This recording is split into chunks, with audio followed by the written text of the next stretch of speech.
नमस्कार दोस्तों, एक बार फिर से आपका स्वागत है हमारे प्यारे से परिवार विज्ञप्ति पीसीएस पर।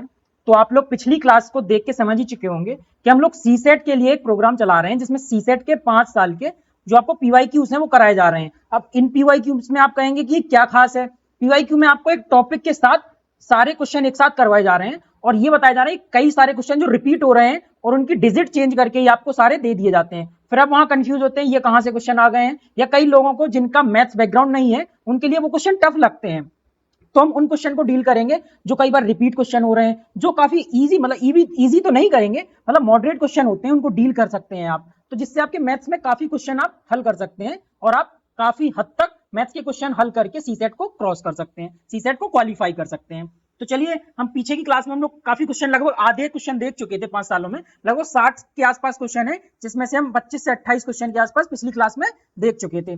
चलिए, पिछली क्लास में कुछ क्वेश्चन हमने छोड़ दिए थे, आइए जो आपको सॉल्व करने के लिए दिए थे सबसे पहले उनको हल कर लेते हैं। तो पहला क्वेश्चन पिछली की क्लास का ही देखते हैं, जो क्वेश्चन आपको सॉल्व करने के लिए दिए गए थे उनको पहला क्वेश्चन में से देखते हैं। दिया गया था 11 से 50 के बीच कितनी संख्याएं हैं जो 7 से तो विभाज्य परंतु 3 से विभाज्य नहीं है। तो 11 से 50, तो 7 का अगर पहाड़ा देखें, 7 14 21, 7 चौको 28, 7 पन्ना 35, 7 छिंग 42, 7 सत्ते 49, 7 अट्ठे 56। अगर ये देखें, देखिए 7 से 56, तो ये वाले रेंज लेंगे हम। ठीक है, अब वो कह रहा है 7 से तो विभाज्य है, तो ये सब 7 से तो विभाज्य होंगे क्योंकि ये 7 के पहाड़े में आ रही है। अब ये इसमें 3 से विभाज्य नहीं है। देखिए 21 3 से विभाज्य है आपका, 42 3 से विभाज्य है आपका, तो ये आपकी 4 संख्याएं बच गई। ये 3 से विभाज्य नहीं होंगी, लेकिन ये 7 से विभाज्य हैं। तो कितने नंबर हो जाएंगे आपके? 4 number. How many number from 11 to 15 are divisible by 7 but not by 3?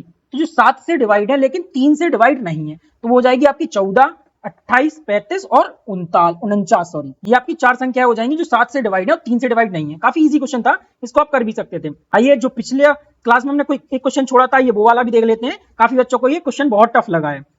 अब ये क्वेश्चन क्या कह रहा है? समांतर चतुर्भुज की लंबाई, ठीक है, आपका ये समांतर चतुर्भुज हो गया जैसे कि ए बी सी डी। ठीक है, अब इसकी लंबाई 17 सेंटीमीटर है, ये लंबाई आपकी 17 सेंटीमीटर हो गई। चौड़ाई इसकी 11 सेंटीमीटर है। उसके एक विकर्ण की नाप, इसका एक विकर्ण, किसी भी एक विकर्ण को मान सकते हैं, जैसे ये विकर्ण इसका 26 सेंटीमीटर है। एक विकर्ण की नाप 26 सेंटीमीटर है। दूसरे विकर्ण की लंबाई ज्ञात करनी है आपको। ठीक है, आपको दूसरे विकर्ण की लंबाई, इसकी लंबाई आपको ज्ञात करनी है, ये वाले विकर्ण की। तो ये जब 26 हो गया तो ये 13 हो जाएगा, ये अगर ओ मान लेंगे तो ये 13 हो जाएगा, ये 13 हो जाएगा, मतलब कि ए ओ 13 हो जाएगा और आपका ओ सी भी 13 हो जाएगा। ठीक है, अब आपको ये वाला विकर्ण निकालना है डी बी। तो सबसे पहले हम क्या निकालेंगे? देखिए, सबसे पहले हम ये निकालेंगे। आइए देखते हैं कैसे। एक आपके अपोलोनियस थ्योरम होती है। ठीक है, अपोलोनियस थ्योरम के अनुसार आपकी सबसे पहले क्या लिखते हैं? A B square plus B C square is equal to, आपका क्या हो गया? A B square plus B C square. A B square ये हो गया 17 सेंटीमीटर आपका, और आपका हो गया उसके बाद बी सी क्या है आपका? बी सी, ये रहा आपका B C 11 centimetre is equal to आपका क्या हो जाएगा? 2 A O square plus 2 O B square. ठीक है, तो आपका ये क्या हो गया? ये आपका कौन से अपोलोनियस एक थ्योरम होती है जिसके अनुसार आपकी ये वाली भुजा, ये प्लस ये वाली भुजा का square is equal to 2 A O square plus 2 O B square. ठीक है, समझ गए ये आप? अब इसको क्या है? ए बी आपका 17 का स्क्वायर प्लस, उसके बाद आपका क्या दिया हुआ है? ये दिया हुआ है आपका 11 का स्क्वायर। ठीक है, तो ये कितना हो गया आपका? 11 का स्क्वायर। अब उसके बाद क्या देखते हैं? 11 का स्क्वायर 2 ए ओ कितना दिया हुआ है आपका? 13 का स्क्वायर प्लस 2 ओ भी आपको निकालना है, ओ बी का स्क्वायर। अब 17 का स्क्वायर कितना होता है? 289 प्लस 11 का 121 इज इक्वल टू 2 इंटू 13 का square 169 plus 2 O B square जो हमें निकालना है। अब 289 प्लस 121 ये हो जाएगा आपका 410 इज इक्वल टू 9 दूनी 18, 1 6 दूनी 12, 1 13, तो 12 गुणे, सॉरी ये 12 नहीं हो जाएगा, 2 है, 2 9 दूनी 18, 1 6 दूनी 12, 1 13, 1 2 एकम 2 1 3, 300 आपका 38 हो जाएगा प्लस 2 ओ बी स्क्वायर। ठीक है, इतना समझ गए होंगे। अब इसको इस तरफ ले जाएंगे तो 2 O B square is equal to 410 minus 338, तो आपका क्या हो जाएगा? 410 माइनस 338, तो ये आपका कितना हो गया? 2 O B square is equal to 72। इसमें से ये घटाएंगे तो आपका 72 बचेगा। अब 2 को जब 72 से डिवाइड करेंगे तो ये बचेगा आपका 36। ठीक है, तो ओ बी स्क्वायर है 36, तो ओ बी बराबर 6 सेंटीमीटर। ठीक है, तो इतना समझ गए होंगे, ओ बी बराबर आपका हो गया 6 सेंटीमीटर। तो ये आपका क्या निकला है, एक बार इसको आपको बिगाड़ के दिखाते हैं, एक मिनट वेट कीजिए। तो ये आपका आ गया है ओ बी स्क्वायर, तो सॉरी ओ बी, तो ओ बी आपका क्या है, ओ बी आपका ये है ओ बी, और ये भी उतना ही होगा 6, तो आपका क्या हो जाएगा O B into two is equal to क्या हो जाएगा आपका बी डी, जो आपको फाइंड करना है दूसरा विकर्ण। तो 6 गुणे 2 12, तो ये हो जाएगा आपका 12 सेंटीमीटर, तो आपका 12 सेंटीमीटर ए आंसर हो जाएगा। एक बार और समझते हैं, थोड़ा सा ट्रिकी क्वेश्चन भी है, देखिए, क्योंकि इसमें थोड़ा सा एक आपकी थ्योरम लग रही है, जिसे अपोलोनियस थ्योरम कहते हैं, बस इसको इसमें इसको ही समझना है आपको। किसको, ये अपोलोनियस थ्योरम कहती है कि ए बी स्क्वायर, ये वाला स्क्वायर मतलब ये वाली भुजा प्लस ये वाली भुजा का स्क्वायर इज इक्वल टू ये आधे विकर्ण का स्क्वायर प्लस आधे विकर्ण का स्क्वायर। तो मैं ये आधा विकर्ण निकाल लेंगे तो ये वाला आधा विकर्ण बराबर हो जाएगा, तो दोनों को जोड़ के पूरा विकर्ण हो जाएगा। जब हम सॉल्व करेंगे 17 का स्क्वायर प्लस 11 का स्क्वायर 2 AO का स्क्वायर प्लस 2 OB का स्क्वायर सॉल्व करेंगे तो यहाँ से OB निकल आएगा आपका, OB 6 सेंटीमीटर हो गया, तो ये पूरा आपका BD आपका हो जाएगा 12 सेंटीमीटर। ठीक है, चलिए एक और क्वेश्चन देखते हैं जो पिछले क्लास में छोड़ दिया गया था आप लोगों के लिए। अब देखते हैं, एक त्रिभुजाकार खेत का परिमाप, मान लीजिए एक त्रिभुजाकार खेत है, इसका परिमाप 540 मीटर है। ठीक है, इसका पेरीमीटर 540 मीटर है तथा उसकी भुजाओं का अनुपात 5:2:13 है। ठीक है, तो अगर इनको x लेंगे तो 5:13:12x। अब इनका परिमाप कितना है 540, तीनों को जोड़ेंगे तो आपका ये कितना हो जाएगा 30x, 5 + 12 + 13 30x is equal to 540। ठीक है, तो ये आपका परिमाप कह रहा है, तो x बराबर आपका कितना हो जाएगा, अगर 30 से ये काटेंगे तो 3 एकम 3 2 3 8 24, तो x बराबर आपका हो जाएगा 18। ठीक है, तो इसकी आप जब त्रिभुज मानेंगे तो ये समबाहु त्रिभुज हो गया, तो इसका बेस होगा 5x, ये होगा आपका लंबाई 12x, विकर्ण होगा आपका ये आपका 13x। ठीक है, तो 5 12 13। अब इसका त्रिभुज का वो कह रहा है इस खेत का क्षेत्रफल क्या होगा। ठीक है, तो हम इसका क्षेत्रफल निकालेंगे, तो त्रिभुज का क्षेत्रफल क्या होगा 1/2 आधार गुणे ऊंचाई, 1/2 आधार गुणे ऊंचाई, ये तो सभी जानते हैं और आपका फॉर्मूला भी लिख दिया गया है। ठीक है, अब इसमें देखते हैं 1/2, अब आपका आधार कितना है 5x, तो 5x कितना है गुणे 18, ऊंचाई कितनी है आपकी 12x, तो 12 × 18। अब आप 2 से 12 को काटेंगे तो 6 होगा, अब 6 पंचे 30 × 18, अब 18 का स्क्वायर ये हो जाएगा आपका, यहाँ लिख लेते हैं 30 × 324। जब आप 30 × 324 करेंगे तो आपका कितना आएगा 9720, 30 × 18 का स्क्वायर, ये 18 का स्क्वायर है 324, तो आपका हो जाएगा 9720। ठीक है, अब 9720 आपका ए आंसर हो गया। एक बार और समझ लेते हैं, एक त्रिभुजाकार क्वेश्चन कह रहा है कि एक त्रिभुजाकार क्षेत्र का परिमाप perimeter of a triangular field 540 metre है। ठीक है, 540 मीटर हो गया ये, उसकी भुजाओं का अनुपात 5:12:13 है, तो हमने माना 5x 12x 13x। ठीक है, ये मान लिया, और ये हो गया आपके उसका परिमाप के बराबर, तो ये तीनों को जोड़ेंगे तो 30x बराबर 540, यहाँ से x की वैल्यू निकल के आ गई 18। ठीक है, अब इसका क्षेत्रफल निकालना है, तो क्षेत्रफल क्या होता है 1/2 बेस इंटू हाइट, 1/2 आधार गुणे ऊंचाई। ठीक है, 1/2 आधार कितना है 5x, तो 5 × 18, ऊंचाई कितनी है 12x, तो 12 × 18 से सॉल्व करेंगे तो आपका आंसर आ जाएगा 9720 वर्ग मीटर। ठीक है, अब आपके जो पीछे के आपके 1-2 सवाल छोड़े गए थे, जो आपको करने के लिए छोड़े गए थे, वो आपको सॉल्व करा दिए गए। अब आइए आगे के क्वेश्चन सॉल्व करते हैं। तो चलिए आज का पहला क्वेश्चन देखते हैं। ये देखिए, from the following equation x² + y² is equal to 41 and x की पावर 4 माइनस y की power 4 is equal to 369, the value of x and y will be respectively. अब x और y की वैल्यू निकालनी है, मैं 2 समीकरण दिए हुए हैं। ठीक है, एक समीकरण ये दिया हुआ है, एक ये दिया हुआ है, तो पहले इसको सॉल्व करते हैं। x की पावर 4 माइनस y की पावर 4 इज इक्वल टू 369। ठीक है, अब ये आप किस फॉर्म में लिख सकते हैं, x² का होल स्क्वायर माइनस y² का whole square is equal to 369, ये तो आपका चले गई। तो a² माइनस b² पीछे ही बताया गया है आपको कि क्या फॉर्मूला होता है, a + b a minus b, तो x² minus y², x² + y², x² minus y²। अब यहाँ देखिए, आप इसको यहाँ लिख लेते हैं, x² + y² बराबर आपको क्या दिया है 41 दिया गया है, तो यहाँ आप अगर 41 रखेंगे इंटू x² माइनस y², ठीक है, इज इक्वल टू 369। अब जब आप 41 से 369 काटेंगे तो 4 9 36, ये 9 बार कटेगा, तो x² माइनस y² बराबर 9। ठीक है, अब x² बराबर आपका हो जाएगा 9 + y² हो जाएगा, यहाँ से आपकी x² की वैल्यू निकल के आ गई। अब उसको इस वैल्यू को यहाँ रख देंगे।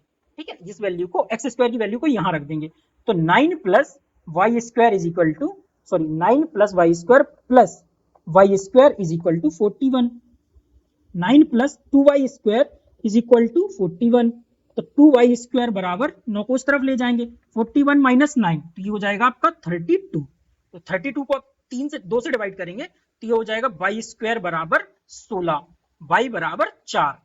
ठीक है, अब y की वैल्यू आपकी आ गई है 4। अब ऑप्शन में देखिए y की वैल्यू दो जगह 4 दी है। अब वैसे तो आपका ऑप्शन ये हो सकता है, ये भी हो सकता है, एक और y की वैल्यू तो x की वैल्यू निकाल के देख लेते हैं। अब जब y की वैल्यू दी है तो किसी भी इक्वेशन में रख देंगे, मान लीजिए इसमें ही रख देते हैं, y की वैल्यू 4 है तो एक्स स्क्वायर प्लस 4 का स्क्वायर 4 चौका 16 इज इक्वल टू 41। ठीक है, अब 16 को उस तरफ ले जाएंगे तो 41 माइनस 16 हो जाएगा ये। ठीक है, 16 को उस तरफ ले जाएंगे तो जब 16 में से 41 में से 16 जाएंगे तो ये आपका 25 बचेगा। तो यहाँ देख लेते हैं x square is equal to 25, तो x बराबर x की वैल्यू कितनी आ गई है 5। तो देखिए x की वैल्यू आ गई है 5, y की वैल्यू आ गई है 4, तो x की वैल्यू 5 और 4 तो आपका ये b, तो आपका बी आंसर हो जाएगा। ठीक है, इसको थोड़ा सा इक्वेशन सॉल्व करना था, समीकरण आपको इसको हल करने थे, तब आप इसकी एक्स स्क्वायर की वैल्यू निकाल लेते और एक्स स्क्वायर की वैल्यू आप इक्वेशन 1 में रख देते, इस वाली इक्वेशन में रख के आपको y की वैल्यू आ जाती, तो y की वैल्यू निकाल के आप इसी इक्वेशन में y की वैल्यू रखते तो x की वैल्यू आ जाती है, x की वैल्यू और y की वैल्यू ही पूछी गई है। चलिए अगला क्वेश्चन देखते हैं। एक और गुणनखंड दिया हुआ है आपको कि यही यदि बहुपद x की पावर, ये x की पावर 6 है, x की पावर 6 माइनस 1, क्या है ये x की पावर 6 माइनस 1। ठीक है, x6 नहीं, x की पावर 6 माइनस 1 के दो गुणनखंड x माइनस 1 एवं x प्लस 1 हैं, और वो कह रहे हैं ये दो गुणनखंड तो हैं ही, अन्य गुणनखंड क्या है उसके, two factor of polynomial x की पावर 6 माइनस 1, तो अदर फैक्टर उसके क्या होंगे x माइनस 1 और x प्लस 1 के अलावा उसके अदर फैक्टर क्या होंगे, तो इसको सॉल्व करेंगे। तो इसको सॉल्व कैसे करेंगे, तो इसको क्या लिख सकते हैं, x की पावर 3 का होल स्क्वायर माइनस 1 का होल स्क्वायर। ठीक है, तो x की पावर 3 का होल स्क्वायर, तो ये आप लिख सकते हैं x की पावर 3 का होल स्क्वायर माइनस 1 का होल स्क्वायर। ये समझ गए ना क्यों, x की पावर 3 इंटू 2 6 हो जाएगा, तो ये हो गया x की पावर 3 प्लस 1 x की पावर 3 माइनस 1। ठीक है, इतना तो समझ गए होंगे, ए स्क्वायर माइनस बी स्क्वायर ए प्लस बी ए माइनस बी। इतना करने के बाद अब देखिए x की पावर 3 प्लस 1 x की पावर 3 माइनस 1 ये हो गया है ना, तो अब इसको कहां से सॉल्व करेंगे, तो x की पावर, ये क्वेश्चन था आपका x की पावर 3 का होल स्क्वायर माइनस 1 का होल स्क्वायर, इसको बनाया तो x की पावर 6 माइनस 1 हो गया। अब a square minus b square, तो a plus b a minus b. ठीक है, x की पावर 3 प्लस 1 और x की पावर 3 माइनस 1 हो गया। अब इसमें x की पावर 3 प्लस 1 और x की पावर 3 माइनस 1 दो बार लिख गया है। अब इसका फॉर्मूला लगा देंगे, तो ए क्यू प्लस बी क्यू और ये क्यू माइनस बी क्यू के आपके पीछे भी फॉर्मूले बताए गए और यहाँ भी बताए जा रहे हैं। तो ये ए क्यू प्लस बी क्यू का फॉर्मूला जब लगाएंगे तो क्या हो जाएगा, x प्लस 1 मतलब ये इसको लेंगे तो एक्स स्क्वायर प्लस 1 का स्क्वायर मतलब 1 माइनस x, ये आ जाएगा 1 मतलब कि एक्स वाई आएगा, तो ये क्या हो जाएगा x इंटू 1 1 हो जाएगा। ठीक है, अब इसको खोलते हैं x की पावर 3 माइनस 1 मतलब a square minus b square, तो ये क्या होगा x minus 1 x square plus 1 plus x। ठीक है, तो ये हो जाएगा, इसका फॉर्मूला क्या होता है, ये देखिए आपको फॉर्मूले दिए गए हैं, a की पावर 3 प्लस b की power 3 is equal to a plus B होगा, sorry a plus B A square plus B square minus A B. ठीक है, ये फॉर्मूले से खोल दिया। अब ये दोनों तो देखिए कॉमन है, वो कह भी रहा है कि ये कॉमन है, x माइनस 1 एक्स प्लस 1, तो x प्लस 1 एक्स माइनस 1 ये कॉमन हो गया। अब उसको कह रहा है अदर फैक्टर कौन से होंगे, तो देखिए यहाँ से मिलाई x की पावर 3 प्लस 1 माइनस x की power x square minus x plus 1 x square plus x plus 1 x square plus x plus 1, तो इसका सी आंसर हो जाएगा। ठीक है, एक बार फिर से समझ लेते हैं क्वेश्चन को। क्वेश्चन कह रहा है कि आपको ये बहुपद दिया गया है x की पावर 6 माइनस 1, तो इसको कैसे खोलेंगे, x की पावर 3 का स्क्वायर माइनस 1 का स्क्वायर, x की पावर 3 इंटू 2 तो 6 हो जाएगा, तो ये इससे यही बन जाएगा। अब इसमें लगाना है क्या, a square minus b square, तो a plus b a minus b. ठीक है, अब उसके बाद लगाना है a square plus a cube plus b cube, a cube minus b cube, दो फॉर्मूले ये लगने हैं आपके। ठीक है, यहाँ अब इसके बाद क्या होता है, अब यहाँ जब सॉल्व करेंगे तो a cube plus b cube a plus b a square plus B square minus A b, और यहाँ a minus b a square plus B square plus a B. ठीक है, तो अब इसके बाद जब सॉल्व किया तो ये क्या बचा, x square plus 1 minus x, x square plus 1 plus x, तो ये आपके दो बहुपद आपके ये बच गए हैं, तो आपके ये दो बच गए और ये आपके कॉमन मिल गए, एक्स प्लस 1 एक्स माइनस 1 जो क्वेश्चन में दिए गए। वो कह रहे हैं कॉमन के अलावा और क्या अन्य गुणनखंड होंगे इसके, तो इसका ये गुणनखंड 1 2, तो ये आपका सी इसका आंसर हो जाएगा।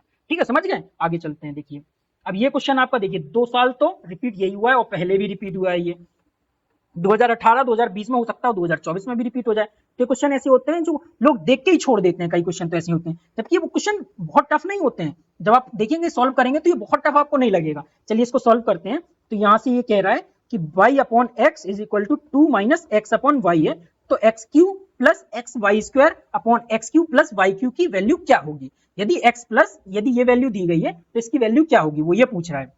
तो देखिए y अपॉन एक्स है ये बराबर 2, तो ये वाला x प्लस इसको इस तरफ लाएंगे तो y upon x plus x upon y is equal to 2। अब यहां से कॉमन क्या लेंगे, एक्स वाई, तो ठीक है, तो ये हो जाएगा y square plus x square is equal to 2। तो y square plus x square बराबर 2xy। ठीक है, ये आपका हो गया है। अब यहां से आपको क्या निकालना है, इसको अंदर लाइए, तो x square plus y square minus 2xy is equal to 0। तो ये आपकी एक इक्वेशन बन गई। ये किसका आपका फॉर्मूला बन गया, देखिए यहां से देखते हैं, तो इसका ये बन गया है आपका x माइनस वाई का whole square is equal to 0।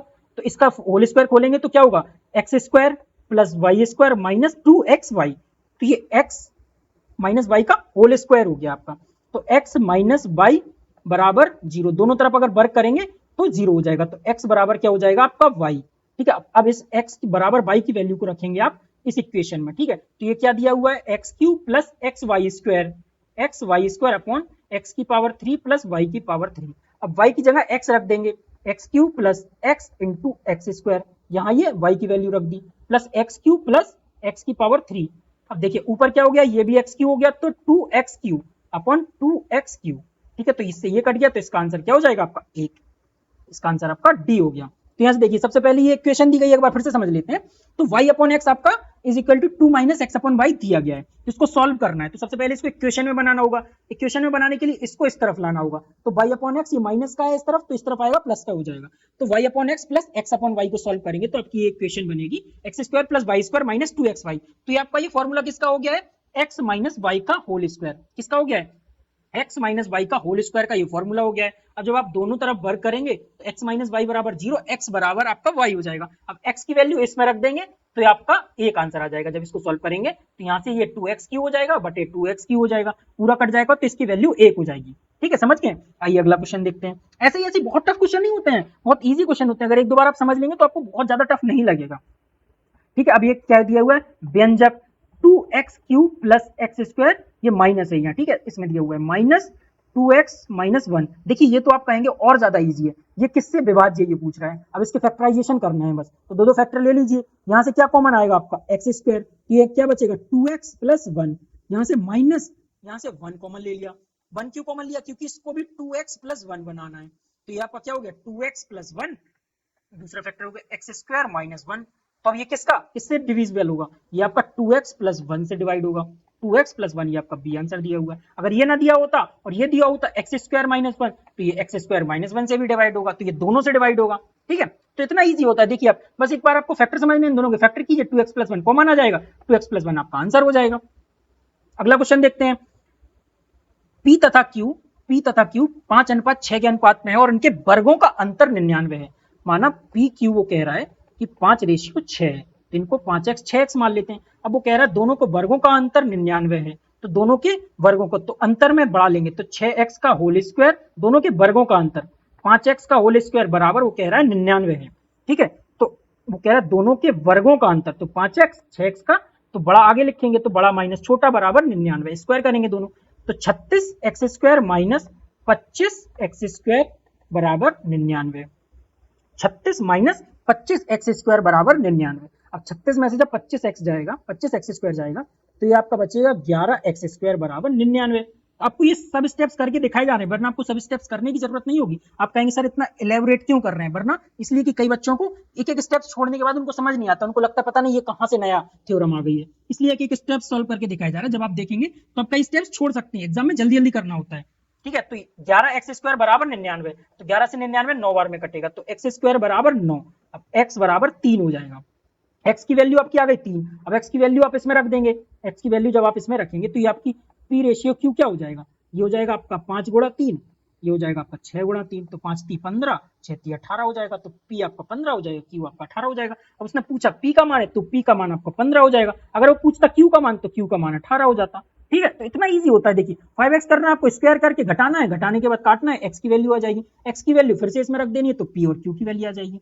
ठीक है, इतने बहुत, ये क्वेश्चन बहुत टफ नहीं होते हैं, ये क्वेश्चन इजीएस्ट माने जाते हैं, इनको इजीली किया जा सकता है अगर आपको कॉन्सेप्ट पता है और एक दो बार आप ट्राई करेंगे। चलिए अगला क्वेश्चन देखते हैं। अब अगला क्वेश्चन भी देखिए बहुत ज्यादा टफ नहीं है, इजी है। ये देख के जरूर लगेगा कि ये टफ है, लेकिन कॉन्सेप्ट समझ लेंगे तो लगेगा कि बहुत ज्यादा टफ नहीं है। तो दिया क्या गया है, a plus B is equal to A upon B plus B upon A, ये आपको दिया हुआ है, ठीक है। तब ये क्या होगा, यहाँ से लेट करना होगा a is equal to b is equal to 1, बस इतना समझना है इसमें कि a और b की वैल्यू क्या मानिए, एक मानिए। अगर एक रख के दोनों की वैल्यू बराबर हो जाती है तो ये वैल्यू का मान सही हो जाएगा, वरना फिर दूसरी वैल्यू रखी जाएगी। तो एक प्लस एक is equal to 1 upon 1 plus 1 upon 1, तो ये 2 बराबर 1 बटे 1, तो ये 2 हो जाएगा। तो 2 बराबर 2 हो जाएगी, तो एक और बी की वैल्यू एक ही हो जाएगी। अब वो क्या कह रहा है, ए स्क्वायर प्लस बी स्क्वायर का मान क्या होगा, ये तो हमने वैल्यू सिद्ध करी एक की, अगर नहीं होती तो फिर दूसरा अंक लेके सिद्ध करते हैं। ये कहेंगे आप एक क्यों लिया, एक माना है, मानेंगे a बराबर b बराबर 1। अगर इसको सॉल्व करने जाएंगे ना तो बहुत लेंदी हो जाएगा, इतना टाइम नहीं होता एग्जाम में, ठीक है। अब उसकी एक की वैल्यू इसमें रख के देखते हैं। तो एक का स्क्वायर प्लस एक का स्क्वायर, ए स्क्वायर प्लस बी स्क्वायर, तो एक प्लस एक, फिर से ये 2 हो जाएगा। तो देखिए यहाँ से भी प्रूव हो गया, ये दोनों जगह प्रूव हो गया। तो इसकी एक्स ए स्क्वायर प्लस बी स्क्वायर की वैल्यू क्या हो जाएगी, 1, ठीक है। चलिए अगला क्वेश्चन देखते हैं। यदि x की पावर 3 प्लस y की पावर 3 इज इक्वल टू 35 है और x बाई 6 है, वो कह रहा है x बाई 6 है और 6 में x बाई से बड़ा है, x क्या है, बाई से आपका बड़ा है। तो 6 के जब आप फैक्टर करेंगे तो 6 के फैक्टर क्या होंगे, देखिए आपके 6 के फैक्टर सबसे पहले आप करेंगे तो फैक्टर जानते हैं कि 6 कितनी बार और सरल उसमें टूट सकता है, तो सरल भिन्न में टूट सकता है। तो देखिए 2 3 2 तिया 6, 3 दूनी 6, 6 एकम 6 और 1 छक्का 6। अब वो कह रहा है ये x है ये y है, ठीक है, इसको इससे लिख देते हैं, ये आपका x है ये y है। तो जब आप, वो कह रहा है x y से बड़ा है, तो यहाँ तो छोटा हो गया x, यहाँ बड़ा हो गया, यहाँ बड़ा हो गया, लेकिन यहाँ भी छोटा हो गया। तो ये आपके दो मान निकल के आए हैं, ठीक है, x y से। अब इनको इसमें रख के देख लेते हैं दोनों मान को एक एक बार।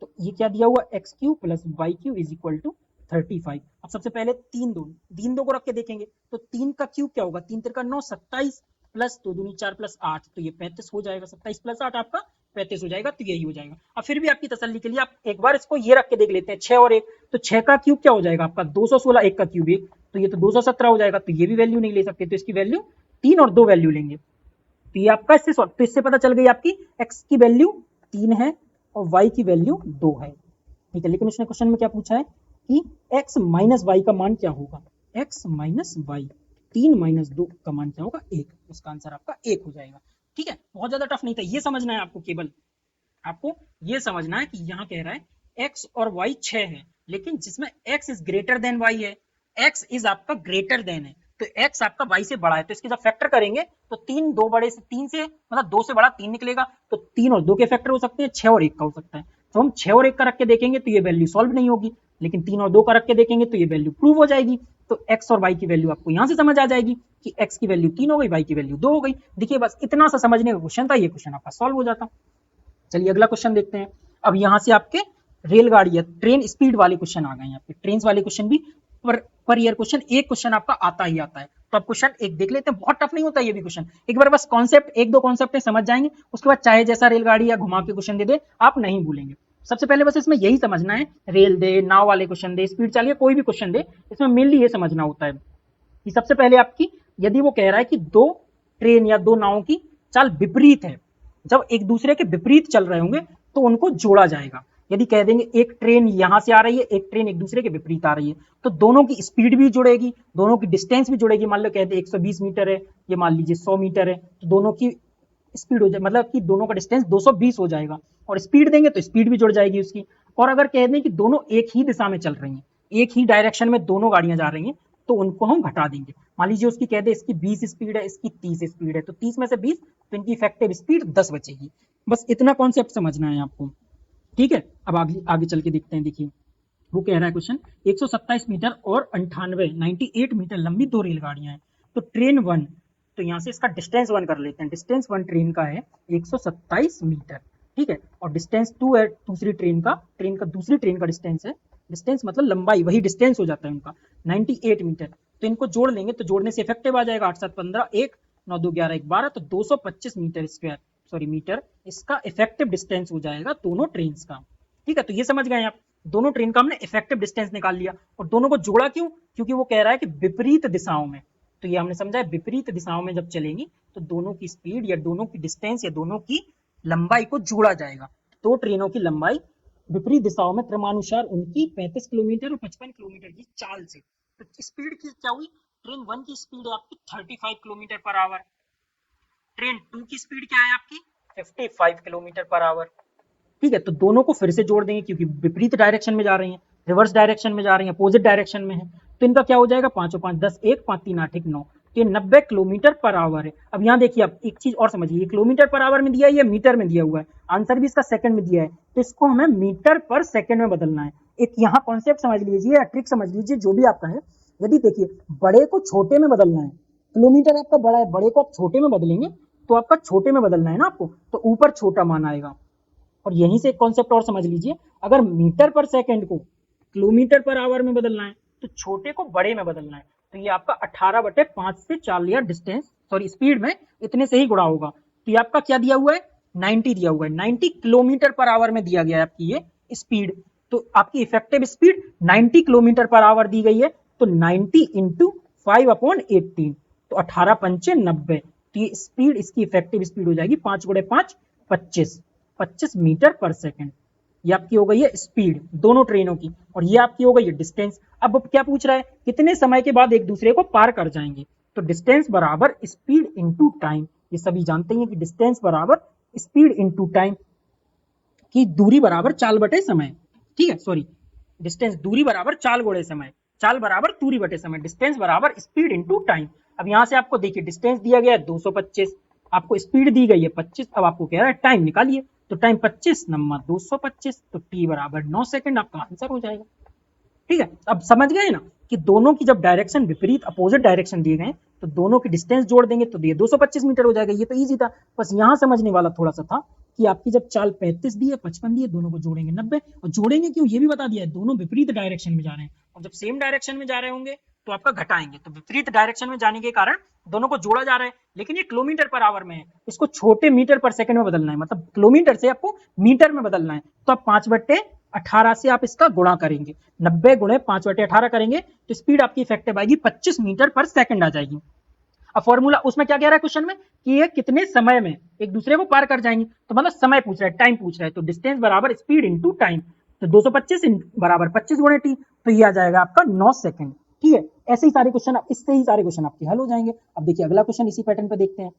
अभी भी देखिए विपरीत डायरेक्शन में जा रहा है तो अभी भी जुड़ेगा, विपरीत दिशाओं में 2.5 मीटर पर सेकंड और 3 मीटर पर सेकंड की गति से दो ट्रेनें, इसमें देखिए सॉरी ये आपका हिंदी में मिसप्रिंट है, आप इंग्लिश में देखिए, if two dogs start running in opposite direction on a circular path of a diameter 7 metre. अब वो क्या कह रहा है, एक 7 मीटर का आपका 7 डायमीटर का 7 मीटर आपका डायमीटर है, इसका एक गोला दिया हुआ है या इस सर्कुलर पाथ किया हुआ है। वो कह रहा है कि दो डॉग्स दौड़ना आरंभ करते हैं, बिंदु मान लीजिए ए है, ये बी मान लिया, तो यहां से ये आपका डायमीटर दिया हुआ है, ये आपका कितना 7 मीटर, तो इसका यहीं से समझ लेते हैं डायमीटर त्रिज्या कितनी होगी इसकी 7/2, डायमीटर की आधी होगी, ये तो सभी जानते हैं कि व्यास बराबर त्रिज्या बटे 2, मतलब त्रिज्या बराबर व्यास बटे 2, त्रिज्या व्यास की आधी होती है, व्यास त्रिज्या का 2 गुना होता है, तो ये आपकी आधी हो जाएगी। अब वो कह रहा है दो कुत्ते यहां से दौड़ना प्रारंभ करते हैं, इनकी स्पीड 2.5 मीटर पर सेकंड और 3 मीटर पर सेकंड से है, तो ये अधिकतम दूर होने में कितना समय लगाएंगे, अधिकतम दूर होने में ये कितना समय लगाएंगे, तो ये अधिकतम दूर कब होंगे, जब ये दोनों इन दोनों डायरेक्शन पे आएंगे, तो ये वृत्त से समझेंगे, अगर यहाँ आएंगे तो भी डायरेक्शन नहीं होगा कम, यहाँ आएंगे तो भी कम होगा, यहाँ तो मतलब यहाँ हर जगह कम होगा, मेन इसका इन दोनों जगह पे ए और बी पे ही अगर रहेंगे तभी इनका डायरेक्शन मैक्सिमम होगा, वो डायरेक्शन मैक्सिमम कह रहा है, तो ये इसका इतना ये आपका डिस्टेंस हो जाएगा, तो यहाँ से देखिए ये आपका मैक्सिमम, ये आपकी क्या हो गई डिस्टेंस हो गया। ठीक है, डिस्टेंस आप कैसे निकालेंगे, डिस्टेंस बराबर आप कैसे निकालना है, तो वृत्त की जो परिधि होती है, वृत्त की परिधि का सूत्र होता है आपका 2πr, ये ऊपर ही बताया गया है, पिछली क्लास में ही बताया गया है, मतलब आपको, तो वृत्त की परिधि होती है आपकी 2πr। अब लेकिन हमें निकालना तो इतनी ही है, आधा ही निकालना है, क्योंकि हमें यहाँ से यहाँ डायरेक्शन, तो इतनी ही कोई दूरी तय किया होगा, ये समझ रहे ना, इतनी ही दूरी तय किया होगा, तो 2πr/2 इसका आधा ही निकालना है, तो ये निकालना है आपको πr। अब पाई की वैल्यू होती है 22/7 और त्रिज्या दी गई है आपकी 7/2, 7 व्यास दिया गया तो व्यास का आधा त्रिज्या होती है, 7 से आपका ये 7 कट जाएगा, 2 से काटेंगे तो ये 11 बार जाएगा, तो आपका डिस्टेंस आ गया आपका 11 मीटर।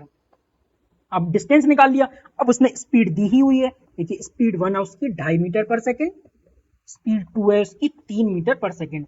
विपरीत डायरेक्शन में पहले ही बताया गया कि जा रहे हैं, तो आप इसको जोड़ देंगे तो 3 2 5, 5.5 मीटर पर सेकेंड। क्योंकि मीटर पर से पिछले क्वेश्चन में किलोमीटर पर आवर में दिया हुआ है तो चेंज किया था, इसमें मीटर पर सेकेंड, मीटर आंसर भी सेकेंड, तो इसको चेंज नहीं करना है। ठीक है, जब सेम सब चीजें दी गई तो चेंज नहीं करेंगे। अब हमारे पास क्या आ गया, इफेक्टिव स्पीड आ गई है, डिस्टेंस आ गया, वो कह रहा है टाइम निकालना है, तो d is equal to s into time, distance is equal to speed into time. तो डिस्टेंस आपका 11 मीटर दिया हुआ है, स्पीड आपकी 5.5 मीटर दी हुई है, इनटू टाइम आपको फिर से निकालना है, फिर से आपको टाइम निकालना है। ये आप समझ रहे हैं, डिस्टेंस बराबर स्पीड इनटू टाइम दिया गया है आपका। तो डिस्टेंस आपकी कितनी दी गई है, डिस्टेंस आपको 11 दी गई है, स्पीड आपकी 5.5 इफेक्टिव दी गई है, ये यहाँ से आपकी ये 11 मीटर डिस्टेंस निकल आई, इनटू टी, तो 5.5 से 11 काटेंगे तो 2 बार में कट जाएगा। ठीक है, तो टी बराबर 2 सेकंड, तो ये 2 सेकंड में यहाँ से यहाँ पहुंच जाएंगे 11 मीटर डिस्टेंस तय करके, जिसकी एक की चाल 2.5 मीटर और एक की चाल 3 मीटर होगी। ठीक है, ये समझ गए, तो इसका आंसर आपका हो जाएगा 2 सेकंड। अब यहाँ से ये थोड़ा सा ट्रिकी क्वेश्चन था, इसमें ये समझना था कि इतनी इसकी डिस्टेंस निकालनी है। ठीक है, तो चलिए अगला क्वेश्चन हम लोग डिस्कस करेंगे। अगला क्वेश्चन क्या कह रहा है, एक 140 मीटर लंबी ट्रेन, फिर से ट्रेन वाला ही क्वेश्चन है, 140 मीटर लंबी रेलगाड़ी 60 किलोमीटर पर घंटे की चाल से जा रही है और एक बिल्ली उसी दिशा में जा रही है, रेलगाड़ी के समानांतर, मतलब रेलगाड़ी के समान जा रही है, तो दोनों अब सेम डायरेक्शन में जा रहे हैं, तो सेम डायरेक्शन में जा रहे हैं तो इनकी दूरी और चाल घटेगी, तो एक दूसरे से घटाएंगे। उसकी अब बिल्ली की चाल क्या है, 18 किलोमीटर पर घंटा। ठीक है, तो एस स्पीड 1 ट्रेन की स्पीड मान लेते हैं, या एस टी ट्रेन की स्पीड मान लेते हैं, क्या है 60 किलोमीटर पर आवर, और स्पीड ऑफ कैट कितनी है 18 किलोमीटर पर आवर। अब आपको बताया कि एक ही डायरेक्शन में जा रहे हैं तो घटाएंगे, तो जब इनको इसके में से घटाएंगे तो आपका ये 42 किलोमीटर पर आवर बचेगा, ये आपकी इफेक्टिव स्पीड आ गई, 42 किलोमीटर पर आवर आ गई है। अब वो कह रहा है रेलगाड़ी की डिस्टेंस कितनी दी है आपको, 140 मीटर। अब यहाँ देखिए फिर से मीटर में दिया है, इसको किलोमीटर पर आवर में दिया है, तो इसको फिर से मीटर पर सेकंड में बदलना है, तो मीटर छोटे में बदलना है तो 5/18 से गुणा करेंगे, तो 42 गुणे 5/18। ठीक है, तो इसको 6 से भाग देते हैं, 6 × 18, 6 × 5 = 6 × 36, 6 7 42, तो हो जाएगा 5 7 35/3 मीटर पर सेकंड। ये आपका हो गया 35/3 मीटर पर सेकंड, ये आपकी इफेक्टिव स्पीड निकल के आ गई। डिस्टेंस हमारे पास ये हो गई 140 मीटर।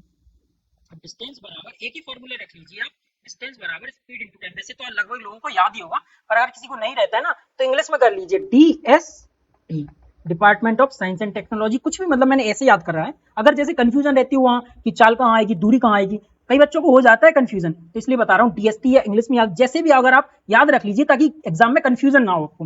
डिस्टेंस आपको 140 मीटर दी हुई है। ठीक है, अब वो कह रहा है रेलगाड़ी बिल्ली को कब पार कर जाएगी, वही टाइम निकालना है उसका। 140 मीटर लंबी रेलगाड़ी 60 किलोमीटर पर घंटे की स्पीड से चल रही है, बिल्ली भी उसी दिशा में रेलगाड़ी के समानांतर 18 किलोमीटर पर घंटे की स्पीड से चल रही है।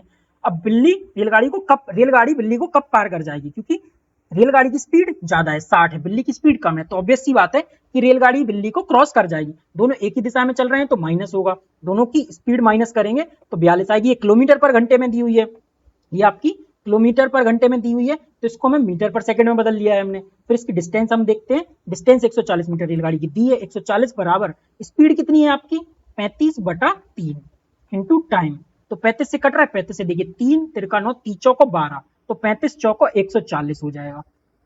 ठीक है, 5 चौको 20 और 3 तिरका 9, मतलब 35 चौको आपका 140 हो जाएगा। ठीक है, टी बराबर 4 × 3, मतलब कि आपका 4 × 3 12 सेकेंड।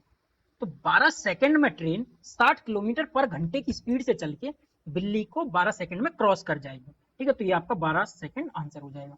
देख लीजिए दोनों की स्पीड को घटाया, क्यों, क्योंकि दोनों डिस्टेंस मतलब डायरेक्शन दोनों के सेम थे। फिर उसके बाद इफेक्टिव स्पीड निकाली, डायरेक्शन दिया गया है, फॉर्मूले में रखा, तो आपका 12 सेकंड आंसर आ गया। अगला क्वेश्चन देखते हैं। अब यहाँ से टाइम एंड वर्क वाले क्वेश्चन शुरू हो जाएंगे, इससे भी आपके 1-2 क्वेश्चन पर 1-2 साल में पूछ लिए जाते हैं, कुछ क्वेश्चन है इसको देख लेते हैं। तो आइए पहला क्वेश्चन देखते हैं। यदि एक्स आदमी एक काम को, सॉरी ये हिंदी में मिसप्रिंट है, इंग्लिश में फिर से देखते हैं। If x man completed a work in 40 days and after adding 5 extra man 10 days are saved. वो कह रहा है कि एक्स आदमी किसी काम को 40 दिन में करते हैं। ठीक है, यदि 5 आदमी अधिक लगा दिए जाते हैं तो उसी काम को करने में 10 दिन कम लगते हैं, उसी काम को करने में 10 दिन सेव हो जाते हैं, तो मतलब लगभग 30 दिन लगते हैं। तो ये फॉर्मूला एक ही फॉर्मूला होता है इसका, MDH/W, MDH 1/MDH वर्क 2।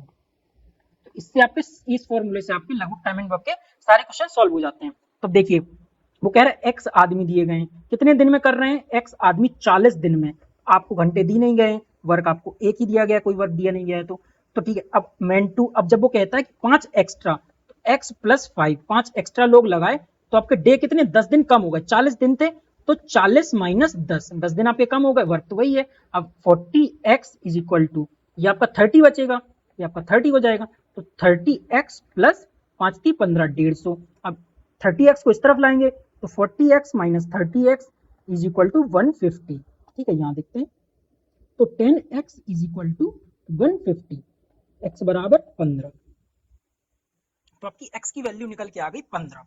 तो 15 दिन में मतलब x की वैल्यू आ गई 15, तो 15 लोग कंप्लीट करते हैं वर्क को 40 डेज में, 40 men completed a work in 40 days, x की वैल्यू निकल के आ गई।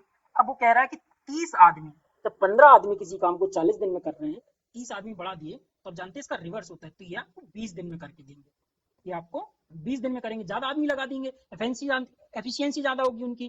तो ठीक है, 15 आदमी किसी काम को 40 दिन में कर रहे हैं, तो 30 आदमी उसी काम को 20 दिन में करेंगे, और यदि 60 आदमी लगा दिए जाएंगे तो उसी काम को वो 10 दिन में करेंगे, तो आपका ये आपका 20 आंसर हो जाएगा। ठीक है, बी आपका आंसर हो जाएगा। अगला क्वेश्चन देखते हैं। अब कह रहा है क्वेश्चन, ए बी और सी किसी कार्य को करने में 20, 30 और 60 दिनों में कर सकते हैं। ए बी सी, आपका ये ए बी सी किसी काम को करने में 60 दिन लेते हैं। ठीक है, 60 दिनों में कर सकते हैं। कितने दिनों में ए उसी कार्य को पूरा कर सकता है यदि वह प्रत्येक तीसरे दिन बी और सी का सहायता लेता है। मतलब वो कह रहा है कि ए कितने दिनों में पूरा काम कर लेगा यदि तीसरे दिन, 2 दिन अकेला काम करेगा, तीसरे दिन बी और सी की सहायता लेगा। सबसे पहले इन दोनों की एफिशिएंसी निकालते हैं, तो इसका जब एलसीएम लेंगे तो 60 आएगा, ये समझते हैं। जब इनका एलसीएम लिया जाता है तो जब टाइमिंग ग्राफ में इसका एलसीएम लेंगे 20, 30 और 60 का टोटल वर्क आपका हो जाएगा 60। ठीक है, अब ये इसकी एफिशिएंसी ए की निकालेंगे तो 20 दिया 60, 30 दूनी 60, आपकी ए की एफिशिएंसी होगी, आपकी बी की एफिशिएंसी होगी, सी की एफिशिएंसी होगी। ठीक है, तो टोटल एफिशिएंसी होगी 3 तो 5 6 आपकी टोटल एफिशिएंसी हो गई है।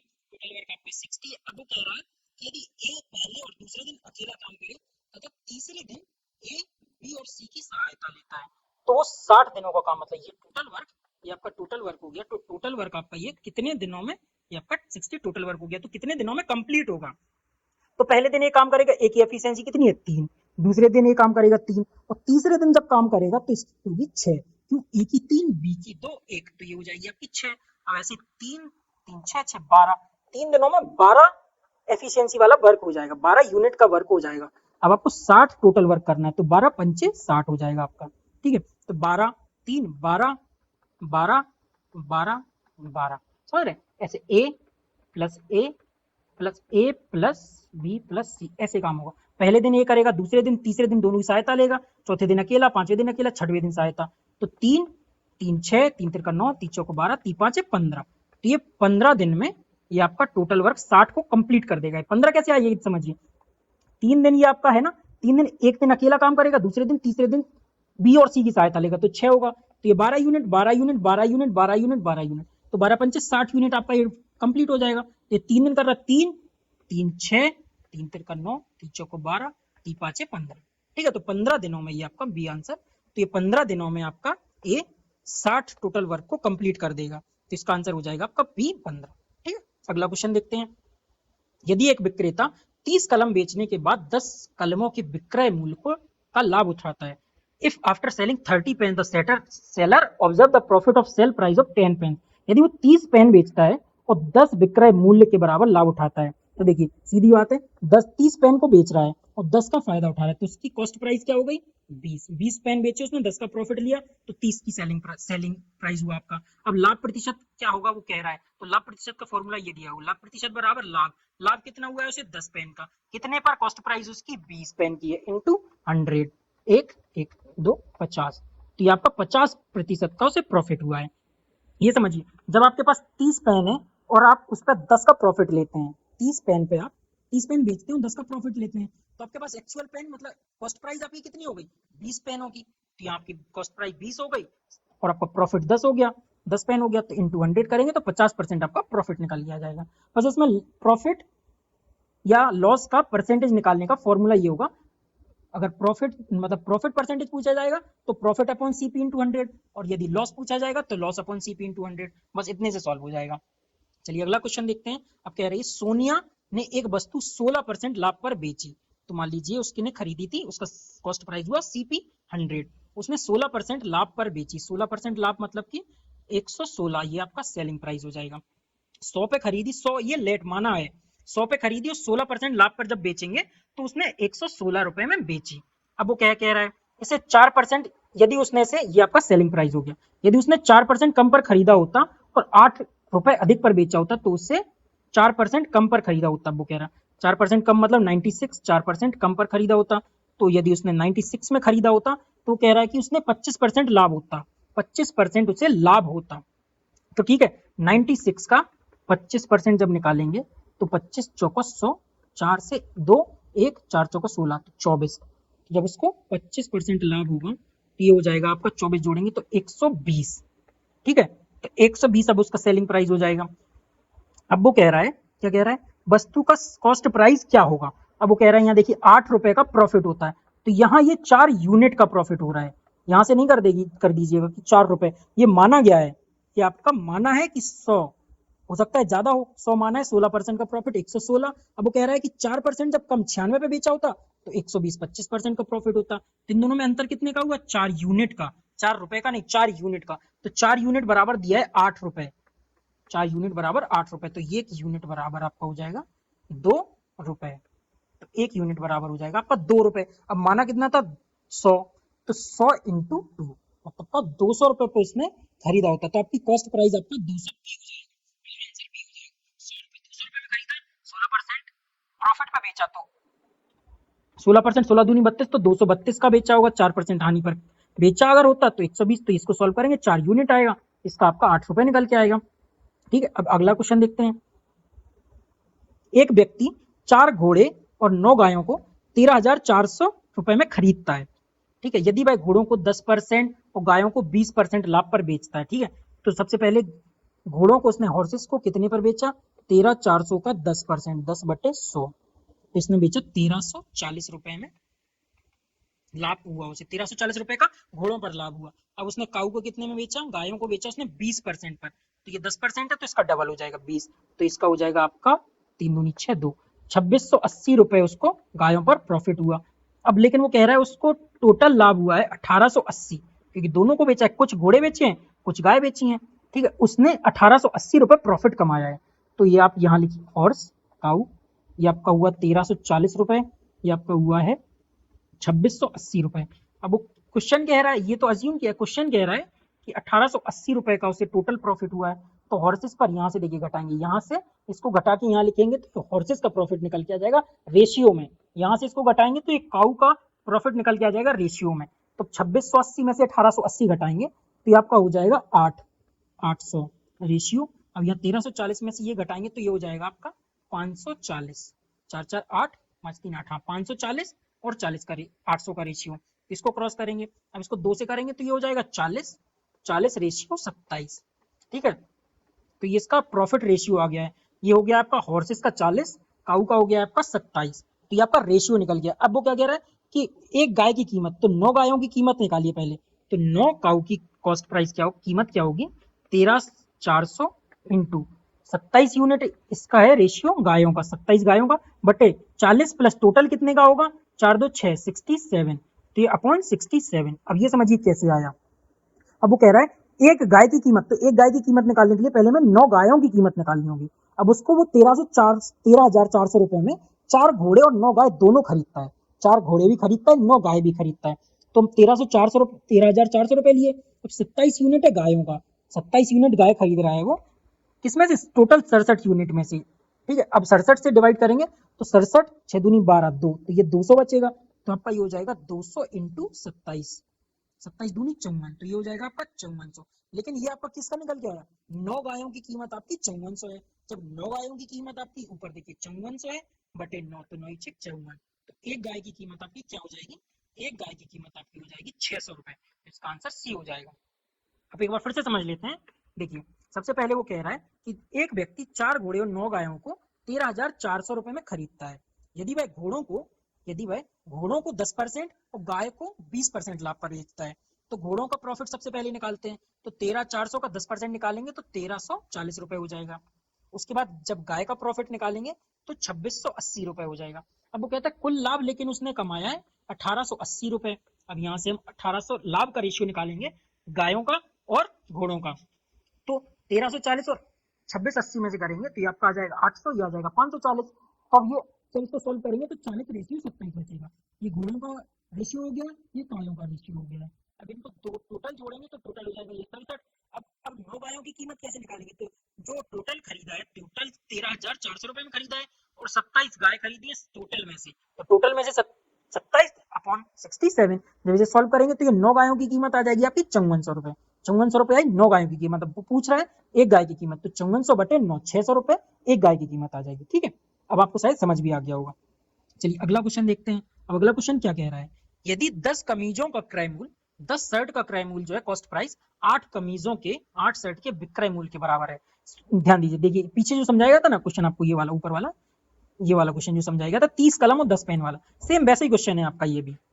कैसे कह रहा है वो कि आपने 10 कमीजें खरीदी हैं, सॉरी 10 कमीजों का आपका क्रय मूल्य, 10 कमीजों की आपकी कॉस्ट प्राइस 8 कमीजों के विक्रय मूल्य। आपके पास 10 कमीजें हैं, आपने 8 बेच दी, तो आपको दो का प्रॉफिट हुआ, 2 कमीजों का। एक मिनट पेन का कलर चेंज कर लेते हैं। तो आपको किसका 2 शर्ट्स का आपको प्रॉफिट हुआ है। कितने पर हुआ है आपको? आपकी कॉस्ट प्राइस क्या थी 10 इंटू 100। अब वो कह रहा है लेन देन में क्या सत्य, क्या प्रॉफिट निकालना है, तो प्रॉफिट परसेंटेज। अब आपको इसमें क्या हुआ, सबसे पहले ये समझिए इसको, चलिए एक मिनट, डायरेक्ट समझने से पहले आप ये समझिए कि आप उसने 10 शर्ट बेची, सबसे पहले उसने 10 जब शर्ट बेची है, सॉरी 10 शर्ट का क्रय मूल्य, कॉस्ट प्राइस है 8 शर्ट के सेलिंग प्राइस के बराबर, मतलब कि उसने 8, एक मिनट रुकिए पेन रुक गया है, एक मिनट वेट कीजिए। हाँ, 10 शर्ट का सेलिंग प्राइस है, कॉस्ट प्राइस है, बार बार सेलिंग प्राइस आ जा रहा है। 10 शर्ट्स का आपके 10 शर्ट का कॉस्ट प्राइस है 8 शर्ट के सेलिंग प्राइस के। तो यहाँ उसको ऑब्वियस सी बात है कि 2 शर्ट का प्रॉफिट हो रहा है, क्योंकि उसकी 8 शर्ट का कॉस्ट प्राइस अगर 8 सेलिंग प्राइस पे बेच देता तो उसे प्रॉफिट होता। अब वो 10 शर्ट बेच रहा है 8 के प्रॉफिट पे, 8 मतलब कि उसकी मार्जिन ज्यादा हो रहा है, तो 2 शर्ट का उसे प्रॉफिट हो रहा है। जब 2 शर्ट का प्रॉफिट हो रहा है, अब वो कह रहा है कि इस लेन देन में क्या सत्य है, तो हम पीछे ही देखे थे आपको, देखिए एक बार फिर से दिखाते हैं। परसेंटेज प्रॉफिट या लॉस का, तो परसेंटेज प्रॉफिट या लॉस का फॉर्मूला क्या होता है, यदि प्रॉफिट हो रहा है तो प्रॉफिट अपॉन सीपी, लॉस हो रहा है तो लॉस अपॉन सीपी। अब हम यहाँ देखेंगे हमें क्या हो रहा है, हमें हो रहा है प्रॉफिट कितने का, 2 शर्ट का, 2 शर्ट का प्रॉफिट हो रहा है, हमारा सीपी कितना है, आप देखिए सीपी आपका 10 है, तो 10/100। अब ये समझ गए, अब कहां से आया, तो बस सॉल्व हो गया है क्वेश्चन। 2 शर्ट का प्रॉफिट हुआ, profit upon CP, profit percentage बराबर प्रॉफिट अपॉन सीपी इंटू 100, ये आपको ऊपर फॉर्मूला दिखा है। तो प्रॉफिट आपको 2 शर्ट का हो रहा है अपॉन सीपी, सीपी पर प्रॉफिट हो रहा है, 8 नहीं कर दीजिएगा, 8 तो आपका ये सेलिंग प्राइस है, सीपी पर आपको कॉस्ट प्राइस पर प्रॉफिट हो रहा है इंटू 100 प्रॉफिट निकालने के लिए, तो 2 पंचे 10, तो ये आपका सॉरी आ जाएगा 25%। तो आपको 25% का लाभ हो रहा है, तो ए इसका आंसर हो जाएगा। यदि नहीं समझ में आया आप लोगों को अब भी, तो स्टार्टिंग जो प्रॉफिट एंड लॉस के आपके ऊपर से क्वेश्चन कराए जाने, एक बार उनको धीरे धीरे फिर से करिए, समझ आ जाएगा। 4-5 क्वेश्चन है आपके, मतलब 5 क्वेश्चन लगभग हैं आपके, तो 5 सालों में पर ईयर एक क्वेश्चन आता है और बहुत टफ नहीं होता है। यदि लेंथी आएगा, बहुत टफ होगा तो आपको छोड़ना ही है। यदि इजी क्वेश्चन आता है तो इजी क्वेश्चन को आपको नहीं छोड़ना है, अगर इजी क्वेश्चन छोड़ेंगे तो फिर आप कट ऑफ के बाहर आ जाएंगे, इसलिए आपको इजी क्वेश्चन तो अटेम्प्ट ही करने होते हैं, और इतना टाइम होता है कि आप मैथ्स के लगभग 8 से 10 क्वेश्चन सॉल्व कर सकते हैं। ठीक है, अब अगला क्वेश्चन देखते हैं, वरना क्लास बहुत ही बड़ी हो जाएगी। ठीक है, अगला क्वेश्चन देखते हैं। एक दुकानदार किसी वस्तु का मूल्य उसके क्रय मूल्य से 20% अधिक अंकित करता है। ठीक है, मान लीजिए उसका कॉस्ट प्राइस है सीपी उसका 100, अब वो 20% अधिक अंकित करता है, 20% अधिक अंकित करेगा तो उसका 120 हो जाएगा। अब वो कह रहा है अंकित मूल्य पर कुछ छूट भी देगा और 8% लाभ कमाता है। ठीक है, 8% उसने लाभ कमाया, अंकित मूल्य पर छूट भी दे दी, फिर भी उसने 8% का लाभ कमाया। 8% का लाभ किस पे कमाएगा, 8% का लाभ वो अंकित मूल्य पर नहीं कमाएगा, ये आपका अंकित मूल्य है, 8% का लाभ वो कमाएगा कॉस्ट प्राइस में। तो 8% का लाभ जब कमाएगा तो ये 108 रुपए उसका सेलिंग प्राइस हो गया। तो आपका कॉस्ट प्राइस है 100, सेलिंग प्राइस है 108। अब वो कह रहा है इसने कितने परसेंट की छूट दी, तो ये देखिए 12 यूनिट है, उसने कितने पर छूट दी है, 120 पर इंटू 100, ऊपर भी आपको समझाया 12 रुपए, 12 यूनिट की छूट दी है, 12 रुपए नहीं 12 यूनिट की छूट दी है 120 अंकित मूल्य पर, इसका अंकित मूल्य क्या है, मार्क प्राइस क्या है इसका, एमआरपी क्या है इसका, एमआरपी 120। इसने 12 यूनिट की छूट एमआरपी पर दी है, इंटू 100 करेंगे तो आपका ये लाभ परसेंटेज निकल के आ जाएगा कि उसने छूट कितनी, सॉरी उसने कितनी रेट ऑफ डिस्काउंट, कितना परसेंट का डिस्काउंट दिया है। तो आप 0 से ये 0 काट देंगे, 12 से आपका ये 12, तो उसमें 10% का जब वो डिस्काउंट देगा तो आपका, जैसे देख लीजिए 10% का डिस्काउंट देने के लिए प्रूव भी कर देते हैं। देखिए 120 का 10% कितना होगा, 12 रुपए। तो 120 में से 12 घटाएंगे तो आपका 108, डायरेक्ट ही दिख रहा है, अगर कोई डायरेक्ट करेगा तो डायरेक्ट भी समझ जाएगा। तो 10% का आपको डिस्काउंट दिया है। कॉस्ट प्राइस हमने माना 100 रुपए है। अब वो कह रहा है उसे 20% अधिक अंकित करता है कॉस्ट प्राइस से उसका एमआरपी, एमआरपी उसने 120 तय किया। अब वो कह रहा है उसे 8% प्रॉफिट होता है, कितनी छूट दे कि कॉस्ट प्राइस पर ही तो उसको प्रॉफिट होगा, तो वो छूट देगा आपका 8%, सॉरी 8% उसको प्रॉफिट होगा, कितने छूट दे वो कह रहा है, तो छूट वो देगा 10% की। एक मिनट वेट कीजिए, एक मिनट इसको चार्जिंग पे लगा लेते हैं। हाँ तो चलिए अगला क्वेश्चन अब देखते हैं। अगला क्वेश्चन क्या कह रहा है, 11 प्रेक्षणों 11 ऑब्जर्वेशन हैं को आरोही क्रम में व्यवस्थित किया जाता है। 11 मान लीजिए 1 से लेके ये 11 प्रेक्षण है, ऑब्जर्वेशन है, इनको अरेंज किया जाता है एक असेंडिंग ऑर्डर में, मतलब आरोही क्रम में, आरोही बढ़ता हुआ क्रम, 1 2 3 4 से लेके आपके 11 तक।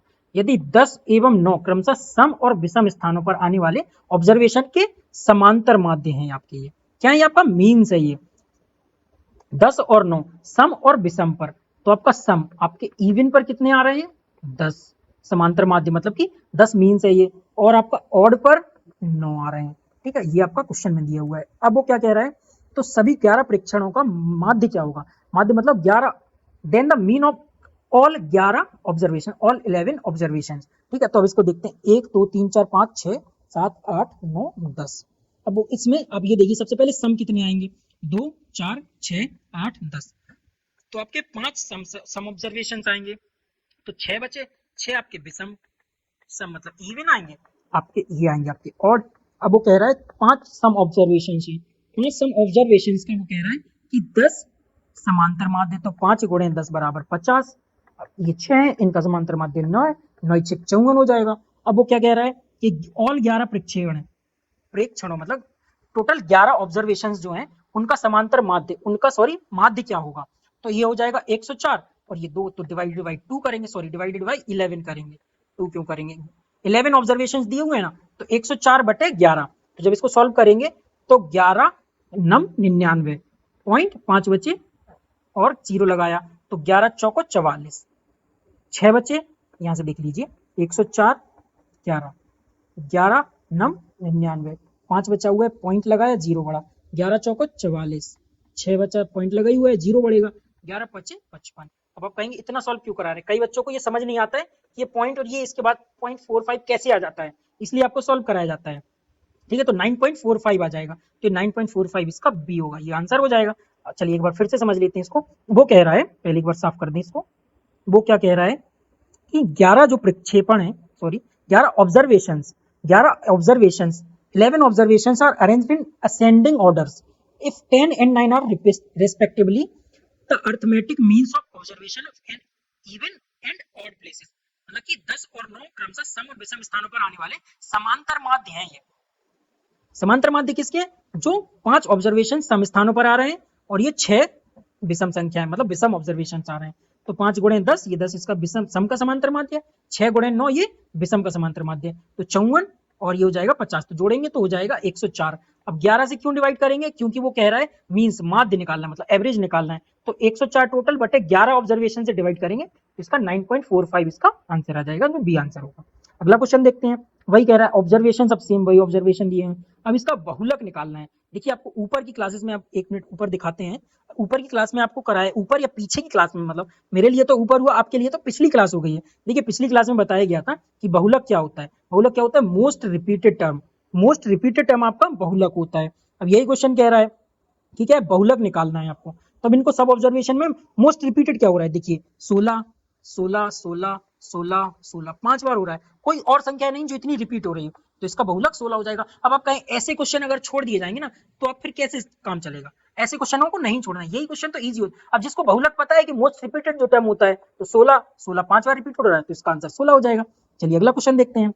यदि एक्स वाई धनात्मक पूर्णांक इस प्रकार है कि एक्स वाई का रेशियो 1:2 है, वाई जेड का रेशियो 3:5 है। ठीक है, तो ये जो संख्या दी गई 5x minus 3y plus Z का मान क्या होगा वो कह रहा है। तो x ratio y ratio z इसका, अब 1 और 2 इसका रेशियो दिया हुआ है, 3 और 5 इसका रेशियो दिया हुआ है। अब इन तीनों का रेशियो कैसे निकालेंगे, तो जो यहाँ संख्या दी गई उसी को बगल में लिख देंगे, जो यहाँ संख्या दी गई उसको यहाँ भर देंगे। तो अब इनका गुणा कर देंगे तो 5 दूनी 10, 3 दूनी 6, 2 एकम 2। तो अब ये x वाई, सॉरी ये 3 है ना, 3 यहाँ रखेंगे तो 3 एक्स वाई जेड के ये रेशियो आ गए हैं। ठीक है, अब इसको इस चर में रखेंगे तो 5x minus 3y plus Z का मान निकालेंगे। तो 5 into x three minus 3 into 6 plus 10, इसकी वैल्यू इसमें रख दी है। तो 5 3 15 माइनस 18 प्लस 10, तो 15 10 25, 25 माइनस 18 आपका ये 7 वैल्यू आ गई। अब 7 वैल्यू किसकी आई, जब ये रेशियो रखे गए हैं, 7 उसकी एग्जैक्ट वैल्यू नहीं होगी, उसमें 7 का कुछ एग्जैक्ट गुणनखंड भी होंगे, तो ये 7, लेकिन इसका आंसर 7 से डिविजिबल हो जाएगा। देखिए 200 नहीं कट रहा है, 190 नहीं कट रहा है, 196 कट जाएगा। ठीक है, तो इसका आंसर 196 हो जाएगा। अब समझ गए होंगे। अगला क्वेश्चन देखते हैं। ये देखिए क्वेश्चन 2 बार रिपीट हुआ है, इंपॉर्टेंट क्वेश्चन है, बहुत इजी भी, मतलब बहुत टफ भी नहीं है, एक प्रकार से इजी कह सकते हैं। चलिए अगला क्वेश्चन देखते हैं। निम्नलिखित आंकड़े, ये आंकड़े दिए गए हैं, अब इनकी माध्यिका और आपको बहुलक निकालना है। इनका क्या निकालना है, मीडियन और मोड निकालना है। पीछे बताया गया आपको मीडियन मोड कैसे निकालना है। सबसे पहले इनको क्या है, अरेंज करना पड़ेगा। इनको अरेंज कैसे करेंगे, 25, ठीक है, इनको जैसे 25 33 72 65 ये सब दिया गया है ना, तो सबसे पहले इनको आरोही क्रम में अरेंज करना है। तो आरोही क्रम में अरेंज करने के लिए छोटे से बड़े की तरफ लिखना है। तो सबसे पहले देखिए छोटा क्या है, सबसे पहले आपका दिया गया है 25, ठीक है, फिर उसके बाद आपका दिया गया है 29, फिर 30, फिर आपका 32, फिर आपके 2 33 दिए गए हैं। ठीक है, देखिए 2 33 दिए गए हैं आपके, 33 एक ही है, 33 आपका एक ही है। ठीक है, 33 दिए गए। फिर उसके बाद आपके 3 42 दिए गए हैं, 42 दिए गए, 3 1 2 3 3 42 दिए गए। फिर उसके बाद आपका 45 46 47 48, 45 46 47 48 दिए गए। फिर उसके बाद आपके 51 52 और 53 दिया गया है, 54 दिया गया है, 52 53 54 दिया गया है। तो 51 52 आपका 53 आपका 54 दिया गया है। अब देखिए यहाँ 33 33 दो आपने लिख ही लिए, 32 आपका ये हो गया, 30 आपका ये हो गया, 29 25 ये हो गया। अब क्या बचा हुआ है आपका 65 और 72।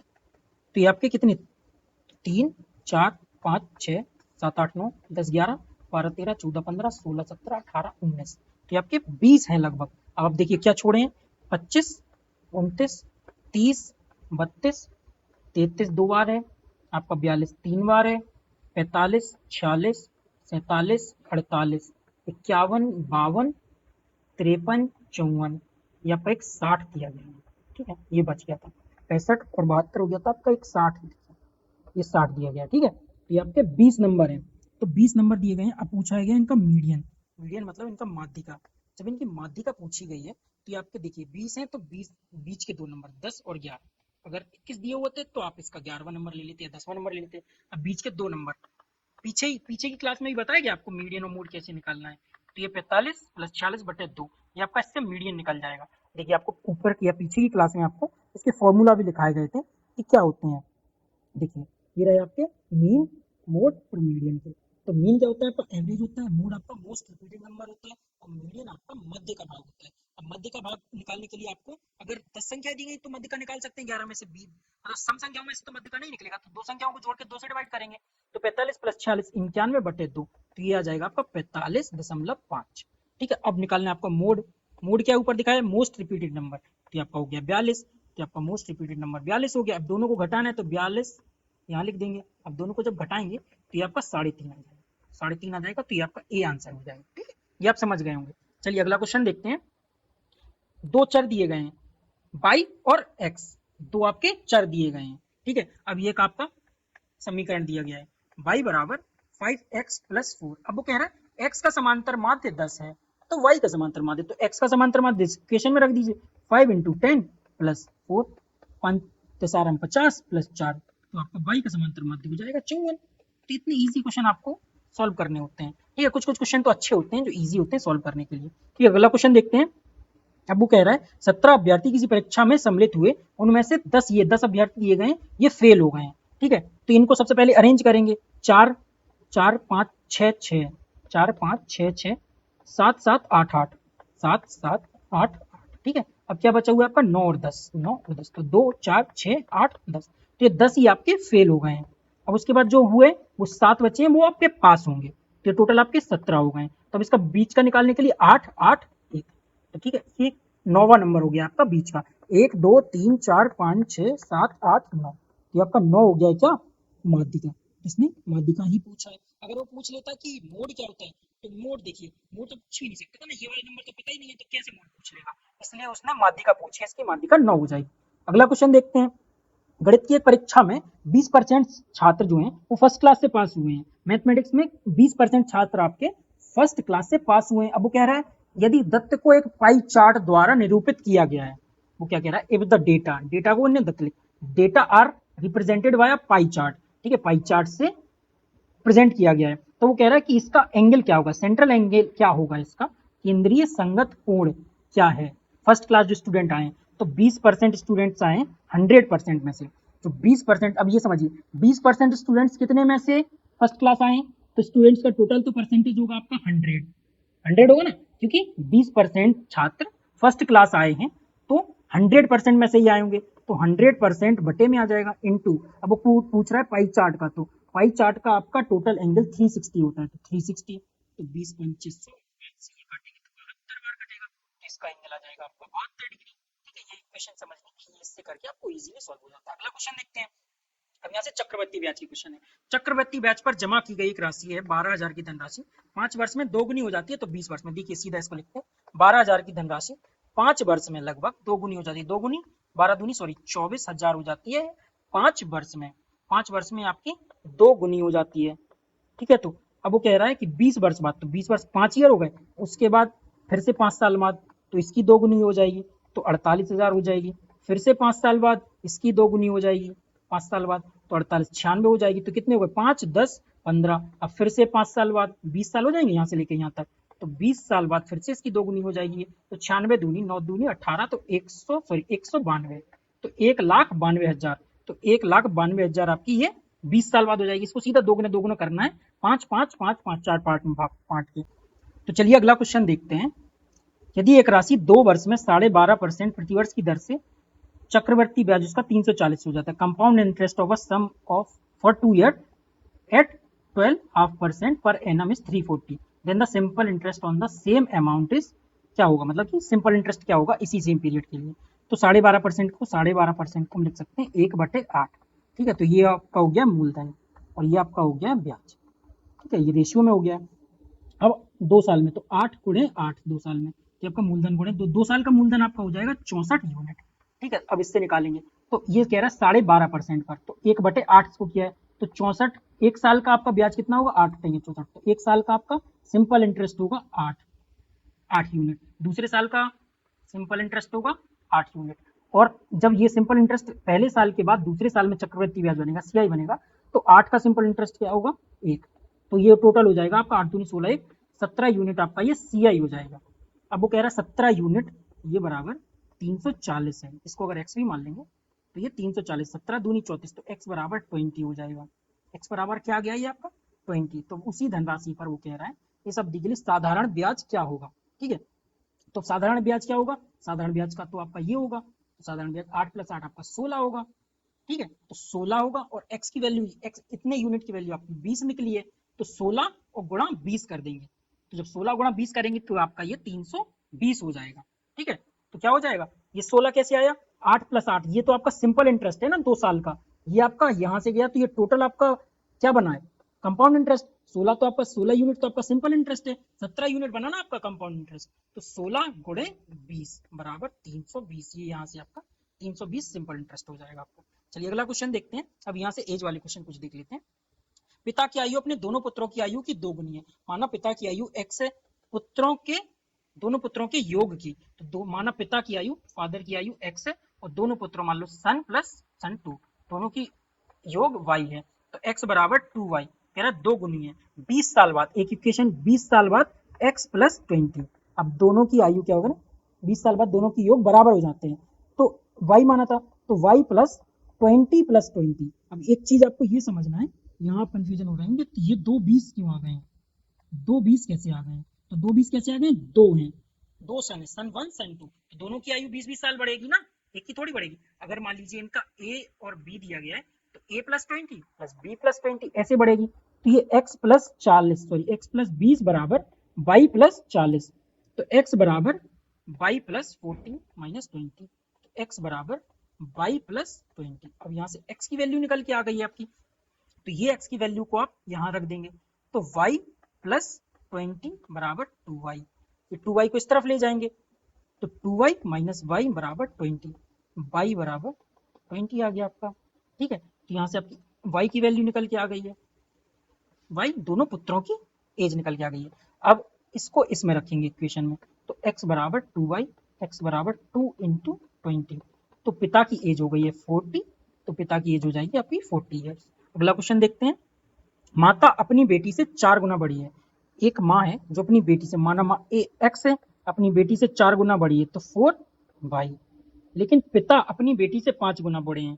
इधर एक्स वाई की जगह ये इसको बिगाड़ देते हैं, एक्स वाई से नहीं होगा क्योंकि दो वैल्यू दी गई हैं, तो यहाँ सीधा फादर रख लेते हैं। मदर अपनी चाइल्ड से 4 गुना बड़ी है और फादर अपने चाइल्ड से 5 गुना बड़े हैं। अब वो कह रहे हैं माता एवं पिता की उम्र का योग 135 है। Mother plus father is equal to 135।